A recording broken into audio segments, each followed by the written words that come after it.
We started our harvest already this year before the 4th of July. Typically we're picking these sometime after the 4th, but with all the rains we've had in the Pacific Northwest, it's really helped us out a lot more than other berry farmers, other types of berry farmers, raspberries, blackberries, strawberries. In our case, we haven't had to irrigate at all this year, so we're still harvesting our product. We haven't turned on the water except to test the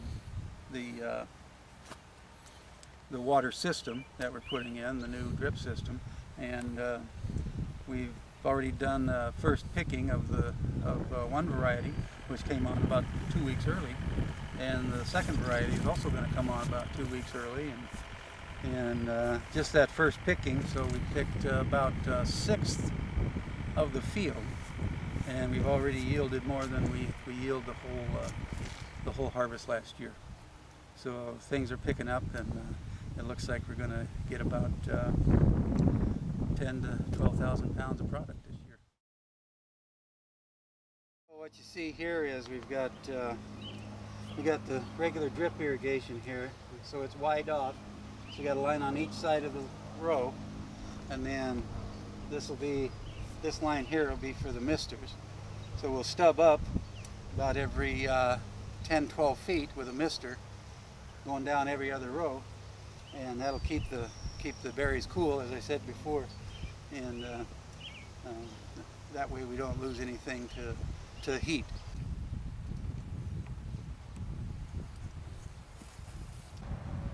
So we got a serious pest that we're going to have to consider here pretty quick, and it's a spotted wing fruit fly from Asia, and we've got the Oregon Vineyard Supply out here, and they've put up some traps for us, and we're pretty close to one of them that they've got set in the field. So we're going to see if we have that infestation or not. And so far we haven't found any, so this field is pretty safe. The risk here is that we can apply some things to avoid that fruit fly, but the things that we can't fight against are wild berries, raspberries, blackberries, whatever they are in the area that the fields are full of, just because the surrounding farmers don't take care of their blackberries, their wild blackberries. So we have to contend with that, and hope that they're convinced that they need to also take those measures against that fruit fly.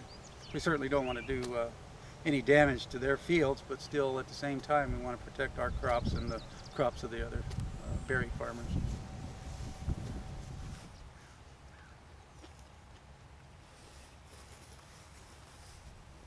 So you can see here that we've got the limbs on these are so heavy with berries that they're starting to fall down on the ground. So the next step is to put some posts on each end of the rows, and then put T-bar down the rows, and then we'll trellis these plants. So we'll put wires just like you do with your backyard raspberry field or row, and that'll help bring up the plants off the ground, and also makes it easier to pick, so it's a lot quicker, so we can pick the field and get that product to market a lot sooner. And as the plants get larger, then we'll add another crossbar and then put another set of wires up. So we'll just keep continuing to do that to support the plants. And these plants right now, as you can see, they're really sagging, and we need to get these up here this way. And these haven't stopped growing, so they're going to get probably another 2 to 3 feet tall and wide. So we got to bring them in so we can work the centers of the row, and also allow the pickers room to maneuver and pick the berries a lot sooner, quicker in the field.